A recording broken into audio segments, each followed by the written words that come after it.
Welcome back to the Jasa channel. I'll be sculpting up a few different pieces today. It'll be a little bit different than my normal videos, as instead of having a certain item in mind, I'm just kind of experimenting and seeing what comes out of it. However, for the overall design, I was actually going for a glass disc or like a puck for a certain game called Plinko. And if you're not sure what Plinko is, it's a game that involves a large board with a bunch of pegs on it. And then you drop a disc or a ball in the top, and then it kind of plinks and jumps back and forth, and eventually landing in the bottom, which has one of several different slots with different prize amounts. It's a very popular game played on the Price is Right, which is one of my favorite shows. I love the Price is Right. And so anyway, I tried to use a different method to make the discs by just heating up a glob of glass and pressing it out. But they weren't big enough, only about 2 inches, and I want about a 3 to 4 inch disc. And so here I'm just kind of drawing the disc out, almost like a 3D printer, just kind of moving it back and forth, melting it in layer by layer. I'm also keeping the glass very molten and laying the next layer onto the previous one before it's fully cooled. Kind of trying to do it very quickly and just rotating back and forth here. And so that was a reactive color and amber purple. You can see all the different colors I got from that one rod.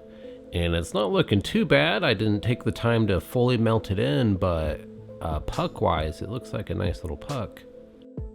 But keep in mind, this is the very first attempt here, the prototype, the test version, so it's not going to look the best being the first. And so it is a little bit small still. I might make it a little larger than this. I'm thinking I'll incorporate some clear glass this time. Adding clear glass to your color in different techniques can be an easy way to stretch the dollar a little bit with that expensive color. The amber purple from that last piece, for example, has a lot of different metals and elements in it that react in the flame. It's a bit of an in-depth process when it comes to making color rods like that. And they have to be very consistent with the recipe they use. That way you get the same colors each time. And so now I'm using a color from Glass Alchemy called Andromeda. It is a mix of amber purple-like color with a ton of sparkle. I feel like it honestly has a lot of potential. It's a good color. I just have a little bit of trouble myself getting a good strike on that amber purple. But if you gather it up into a large marble, it actually looks pretty cool. I've got one here on my desk, and it's got just that ton of sparkle with a lot of blue and green hazes kind of coming through. You have to get a lot of light into it. And so for this one, I'm going back and forth between the Andromeda and a clear rod, kind of a 50-50 between the two. One of the things I wanted to discuss in this video were the differences between lampworking, which I'm doing right here, and the more traditional glass blowing. Now on my channel, I'll usually use both terms interchangeably, kind of as the same thing. I might do lampworking more in this situation, and in a project where I'm actually blowing into a vessel, I'll refer to it as glass blowing then, because I'm actually like blowing into it. And lately there's been some more glass blowing on television, so people have been kind of coming to me and asking questions about it, and so I thought that was pretty cool. So for lamp working, the difference is you use a torch, very similar to this one, and you do more of a direct heating process. You kind of work one area at a time. And so it can be a little bit difficult to heat up a large area and make larger projects or larger vessels. However, since you're working small areas at a time, you can put in a lot more detail. I mean, the detail that people put into their lampworking projects is just endless. And now for the traditional glass blowing, what they'll do is use a very large furnace, or kind of like a large oven that has what's called the glory hole in it. And they'll open it up and they'll put the glass in there and heat everything at once. And so it's not direct heating, so they got to heat everything at the same time. So if you end up putting in a lot of detail, you sculpt in a lot of ridges, like a face, for example, and you put it in there to heat it up, you'll just melt the ridges out and melt the face away. Whereas a flame like this, you can use a very tiny flame and just work the lips, work a mustache, work the eyes, separately and without melting the rest of the features all at the same time. Not that it's impossible to get details going the traditional route or also making large projects on these torches. It's really up to the artist to utilize the tool to get the best of their abilities, which of course the only way to get those abilities is practice. Practice, practice, practice.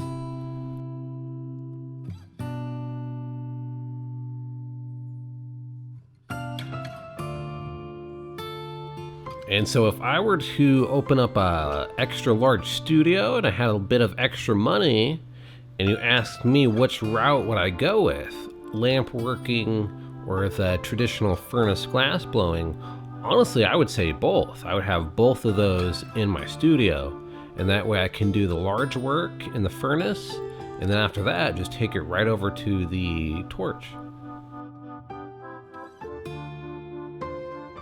But I definitely don't regret going this route. I think it was a great choice for me. I am a little bit envious of those large vessels. I'm still trying to make a decent sized coffee mug, but that's okay. I have a lot of projects here planned for the torch. I did leave a comment talking about working on a electromagnet for an upcoming video. It's not too much glass related, and I'm kind of putting a little bit of glass into it, but it's definitely going to be some cool sciencey stuff. I've been having a hankering to get back into some science. But now back to this project here, I was kind of looking at it, and it looks a bit like a rose to me.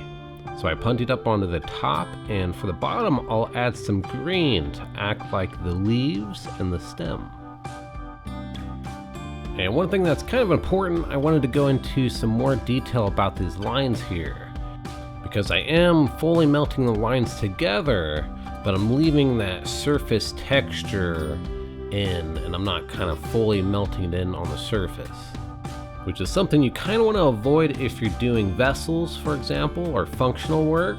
Those lines and ridges or any unmelted in bumps might want to contract or cool off at a different rate as the entire piece cools.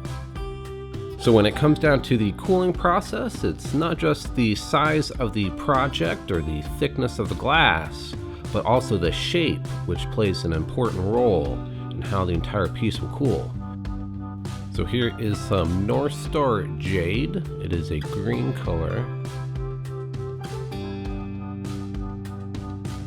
Now that I have all my color on there, I'll begin to heat the entire piece, making sure that everything's melted together. It's starting to warp and bend, almost like a sheet of paper as I'm rotating it. This lets me know that it's all melted together as one piece. And then I'm using the marver here just to get it back to that flat shape. And so since it's so thin, it's going to cool very quickly and very evenly. So it's a good practice piece to try at home yourself if you don't have a kiln especially. A kiln can definitely help you along during the process, and I would definitely say is required if you begin to sell your work. However, during the practice phase, you can get away with what they call bench cooling, which basically just means to lay it down on your bench to cool instead of the kiln. But if you can, I wouldn't place it down on a surface per se, but prop it up in the air. Most surfaces, especially metallic ones, will suck the heat out of one side of the project, which will cause it to cool a little bit quicker on that one side and cause it to crack later. It can also be a good idea to keep from waving it around in the air or walking around the studio with it, because then you're kind of fanning the heat out or just kind of spreading the heat around the room instead of keeping it within one spot around the glass. So it's not a very good idea to set it down at times, but you can also extend the cooling process by rotating it a bit outside of the flame. The surface layer of the glass tends to cool a little bit more rapidly than the core, so you can splash a little bit of heat into it to kind of slow down the process. And here it is, the rose. I had someone say upside down it kind of looks like a strawberry. And that's okay. You know, I actually get that quite a few times, as someone will see something a little bit differently than what I was expecting. Or I might not actually be expecting anything at all. And someone might look at it and they'll see a shape of an insect or an animal. And at that point, I usually just call it whatever they see it as. You know, I don't try to just say I wasn't intending anything.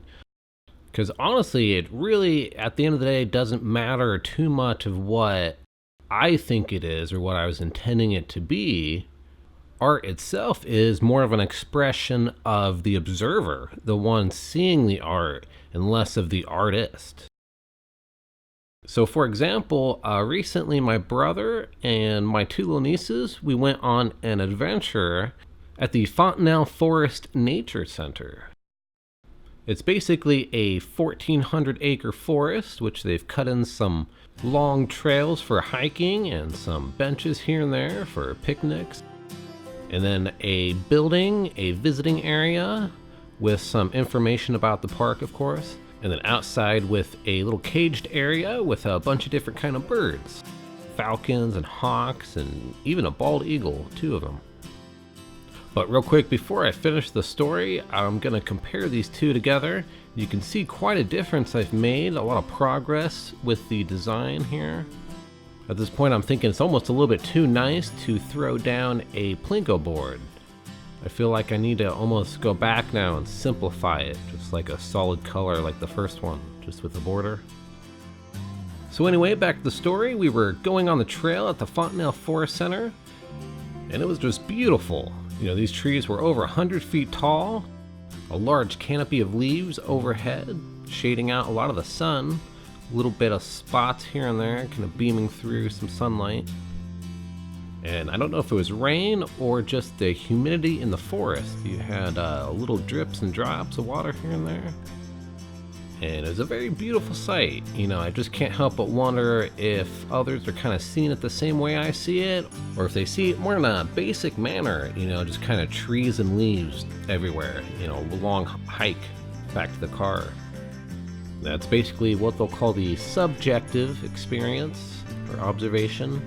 The way you see something might be a bit different than the way someone else sees something. And then the birds were pretty neat. It was pretty cool to see them, but honestly, I did feel a little bit bad to see them in cages. I mean, birds are meant to be flying free after all. I remember that fun question people would always ask, you know, what animal could you be if you could choose to be an animal? And I'd always say something like a cheetah to run really fast, or a penguin, just because they're kind of goofy. But honestly, I think I would choose a large winged bird. That way I can just take flight, fly off anywhere I want, enjoy the beautiful sky and clouds above. I always think of it as kind of nature's own art project, natural painting, if you will. And now I thought it would be pretty cool to work to get a pilot's license, you know, learn to fly a plane. Probably something more likely I'd push towards as I get older, you know, not so young right now. But it is good to do what you love, you know, to live a full life and not just a long one. And along the way, it's good to help others live their full life too, you know, to reach their accomplishments. And that's really a lot of the reason why I do this, is to help other people along the way. If I haven't said this already, feel free to use this technique with your own work, even sell it if you want. I might not use it too much, I might make some necklaces or something out of it, but if you can find some way to make some money out of it, then go right at it.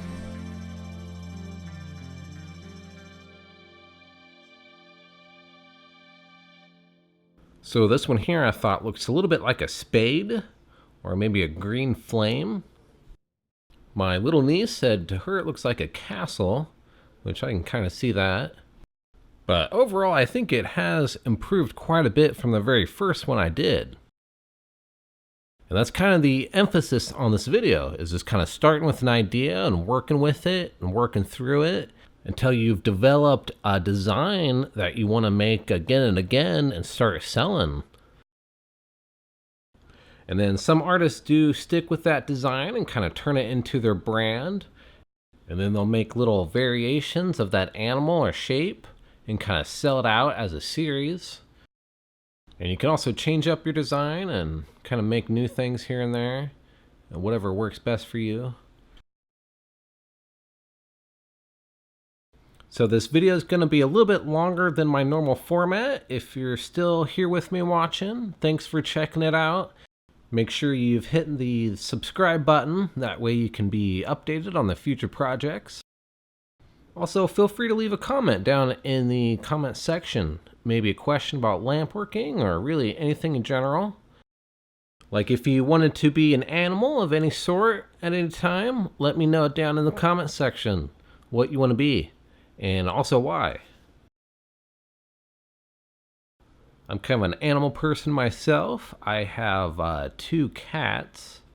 So I've got a pure black cat, about 15 years old. We ended up adopting him from a farm. They put an ad in the paper for, I think it was about 9 white cats and then 1 black cat. So we went up there to get one of the white ones and they were all gone. Just the poor black one left. No one wanted him. So we took him home and named him Cuddles. And then my younger cat is a little bit of a different story. I ended up finding him at my old job. I was just cleaning up outside one day and I happened to find him trapped in a box. It was starting to get a bit cold out at that time and it looked like he was starting to eat the box too. He might have been pretty hungry. So I took him out to the animal shelter, but they don't open until later in the day.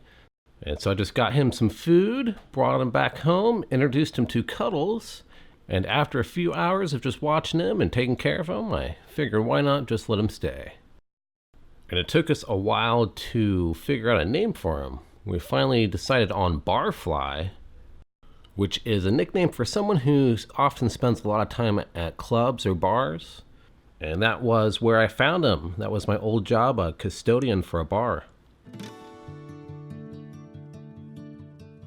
I actually did that job for quite a while, almost about 10 years. But as I said before, I'm very thankful for how it's gotten me here where I am today. But overall, I'm very happy to be doing this now. I'm very grateful to be able to share my experience and knowledge with you, kind of help you get along the path as I did. I definitely feel glass blowing, or in this case lampworking, can definitely bring a bit of focus and even positivity into your life. It's not just the glass blowing itself, but more of the creative process. In order to create something beautiful, the only way really to it is practice and learning. And at the same time, not only are you improving your skills, but you're improving yourself. So money can be made, but if you're already kind of focused somewhere else on your career path, I definitely recommend it as a hobby. And I know people get kind of excited and they want to jump into it pretty quick, but it's good to take it slow, take your time and really learn about the process before you jump into it. I took about a year to study before I bought my first torch, which was a small $200 GTT Bobcat. And it would produce a flame very similar to the one you see here. This is a 2-stage Bethlehem Bravo. The second stage right now on it is off, but it would double the flame size, which would increase my volume of heat, but not necessarily the temperature of that heat. And so the flame will always be about 5,000 degrees Fahrenheit, and increasing the fuel will only increase the size of that 5,000 degree flame. And so for this sculpture, I'm going back and forth between the amber purple and a clear rod. I'm trying my best to keep the lines even as I'm drawing them down. If I need a thinner line, I can apply more heat to the rod, which will cause it to stretch out more. Or if I need a thicker rod, I'll just apply less heat. Your heat control is an extra part of the process, not just the hand movements you make. And I'm not trying to melt the lines in too much. I want to keep that line texture there. It kind of has a neat effect how it reflects and refracts the light at different angles. And so if I melted it all together and flattened it out and then held it up against one of the lights, you'd actually see the image of the light, which would just be a round sphere. Now with these ridges, it kind of reflects the light in all these different spots instead of focused in one. So it looks like that circle has kind of been stretched along the whole piece. It's kind of hard to explain, but if you've seen any of my wiring LED videos, I might wire up a whole bunch of LEDs again and try to make a super bright light to do some tests. It's going to be pretty cool, I think. Now that this one's almost done, it kind of looks a bit like a frog. I'm just thinking if I added some toes and some hands to it, a couple eyes. And that's how it goes sometimes. You don't have a finished item exactly in mind or a certain animal in mind. Or maybe you're trying to make one animal and it ends up looking like a totally different one. It's good to be able to improvise and change things up at the last second. But then as you practice and get better and better with your sculpting and your art in general, you'll start to be able to make whatever you want. And so now I'm going to use this technique again and try to make a rainbow. Now the spectrum of the rainbow incorporates all the different colors. It's something important in what they call color theory. I recommend checking out the color wheel. It's probably something you've seen in school in art class on the wall. It not only shows you the orders of colors, which one will lead to the next one, but also what's called complementary colors, or colors that oppose each other on the color wheel. And they're complementary because this helps them stand out among each other. So if you look at my pendant, for example, even though it's terribly out of focus, you can still see those orange dots apart from those blue teal dots. And so you might be able to still see a sense of the pattern just by looking at those orange dots. So when it comes to jewelry or worn glass, I like to heavily focus on the complementary colors. When you wear it out in public, it definitely helps it stand out more. People tend to notice it, especially from a distance. But then for glass sculptures, I think it can be a little bit different. Especially animals, you might be mixing a lot of different colors to get natural animal tones. But then for other sculptures, I just think if you add way too many complementary colors, just like the whole wheel, you end up getting this weird kind of like funhouse effect. Your attention's going to be kind of drawn all over the piece. And then once you get a lot of these pieces in one room, I think it gets a little bit, for the lack of better words, visually noisy.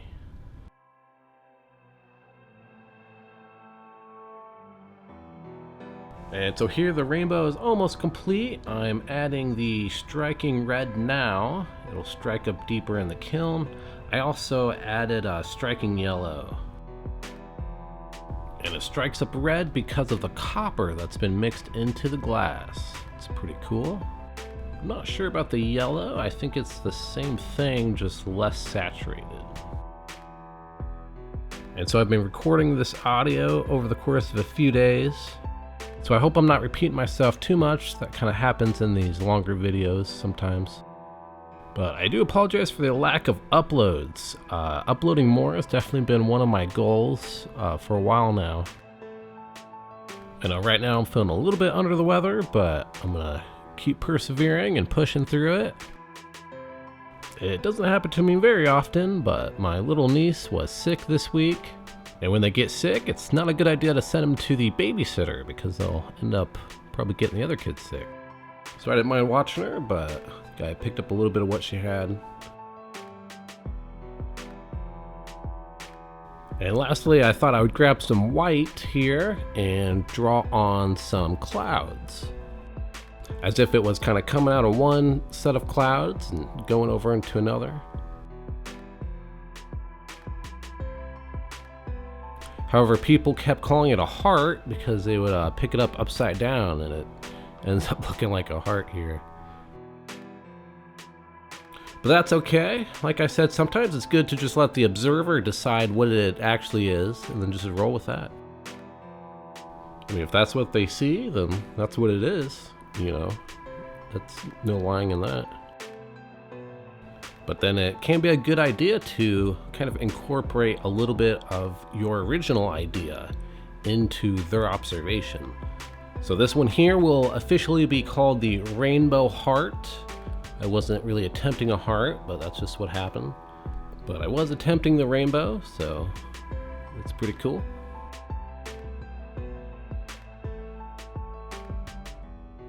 I'm kind of wondering what would happen if I shined light through this rainbow. Normally when you shine light through a semi-transparent color, the light will change and transmit through as that color. So will I end up getting a rainbow on the wall, or will the colors blend together, sort of like a prism, and just be white? But now that that one's complete, I'm going to do the last one here in red, and I'll see what starts to come out of it. Now at this point, I really don't have any objects in mind. I'm just going to keep continuing this pattern and see what comes out of it. I imagine the way it looks, it keeps kind of angling upward, so I'm thinking it's going to go into like a full circle and end up just being like a pinwheel. I'm not entirely sure. But I wanted to take this time to go into some questions about oxygen. Oxygen is a major part of the combustion process and is often one of the more expensive items of overhead in lampworking. And there are two ways to get it, is either through a tank or cylinder, or the other option would be the oxygen concentrator. The concentrators can pull about up to a 95% pure oxygen out of the room they're placed in and deliver it to your torch at usually around 10 psi. They are machines, so they run on a little bit of electricity, and they have a life expectancy, which at the end they'll have to be rebuilt. Some of the parts may have been worn down and need replaced, but also the sieving bed, which ends up filtering out the oxygen, may also need to be replaced and repacked. They also come with a very hefty upfront cost, usually starting at $1,000 for a 10 liter per minute. One of those machines should be able to provide you enough oxygen for a flame very similar to this one for years to come. We'll use approximately half a kilowatt per hour. And now, without purchasing any additional equipment, you will be limited to that 10 psi of pressure. So that and the 10 liters per minute might limit you from a larger torch. This burner right here, the Bethlehem Bravo, would need at least 2 of those machines, 20 liters per minute, in order to run both stages. But for right now, I'm running the center stage, which is only using 1 concentrator. And so the upfront cost for multiple machines like that in order to run a large torch would be quite a bit. Then your other option, the tank or cylinder oxygen, is bottled at a very high pressure. So you wouldn't be as limited to your torch size, and it should even be a slightly higher purity, so it might burn a little hotter. It also doesn't require electricity to run, so you can use it if your power runs out. You can also take it to somewhere that doesn't have power, like a festival or an event, to do some glass blowing. And so it does have some advantages over the concentrator route. However, one disadvantage, depending on where you're located, will be the availability or the long-term cost. To get the cylinders, you'll have to contact an oxygen supplier, and in most cases I think they'll want to supply the tanks and the equipment for you to rent, and then once it's empty, you take it back to get refilled. It's very similar to exchanging the barbecue propane tanks, which is actually something you might end up doing to get your propane. However, you'll go through the oxygen at a much quicker rate. about 5 times the amount in volume compared to the propane. So the upfront cost won't be as much starting out compared to the concentrator, but over a long enough time, it will start to cost you more than going the concentrator route. Especially if you're practicing a lot, they'll charge you for each refill you do, which could be somewhere between 25 to 40 bucks. And that tank might only last you, 10 to 20 hours. I mean, it really depends on your torch and how you like to work.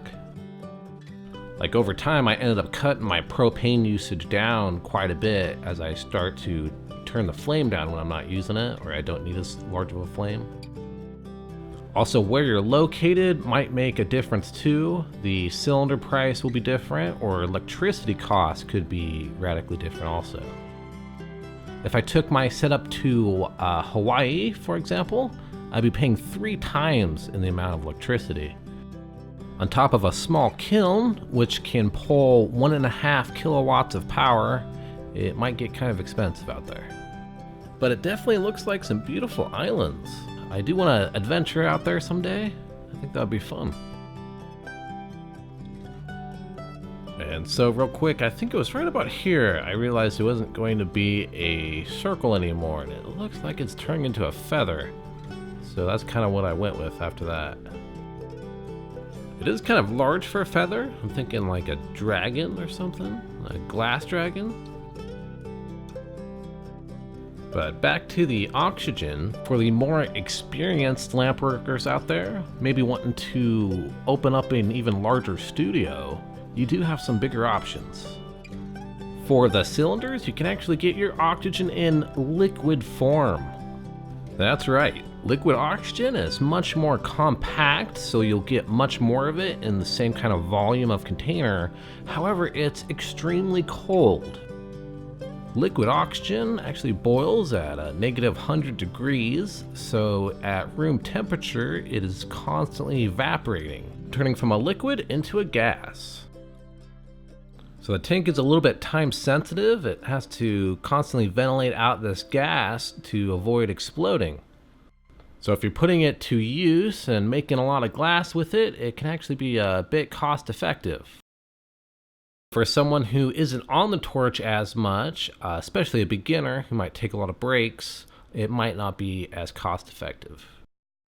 But that's basically kind of like a super cylinder. And now you can even go super with your concentrators with the home fill setup. It's a more complicated system that you can set up yourself or have pre-built, but you basically get a large holding tank and an oil-free high-pressure pump.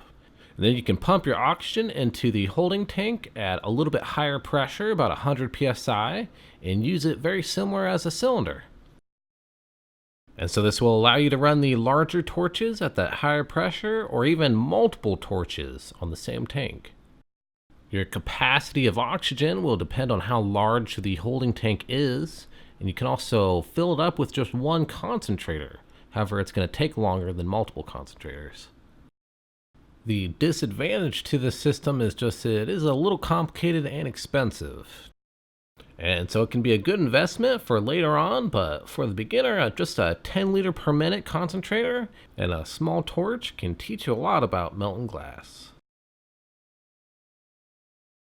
But lastly, I want to talk about the difference between PSI and liters per minute. The PSI is pounds per square inch. That's a rating of the pressure, or the amount of force behind the gas. While liters per minute is a measurement of volume, how much gas you're using every minute. So for example, you can inflate a car tire and bicycle tire up to nearly the same PSI. However, the larger one, the car tire, will hold a lot greater volume of air. And to me, it definitely seems like it has some similarities to electricity. Voltage and amperage. Voltage being the pressure and amperage being the volume. But speaking of which, I am planning a couple electrified videos coming up. I'll be going a little crazy with some copper coil and try to conduct some exciting science. And if you think I might be done with the science puns, I'm afraid, relatively speaking, things have just begun. Or for this video at least, have just ended, because we're now at the end. So thank you for watching. I hope you've enjoyed this one. Let me know down in the comment section. Let me know which animal you like too. And make sure to subscribe to check out the next video on the Matt Jasa channel.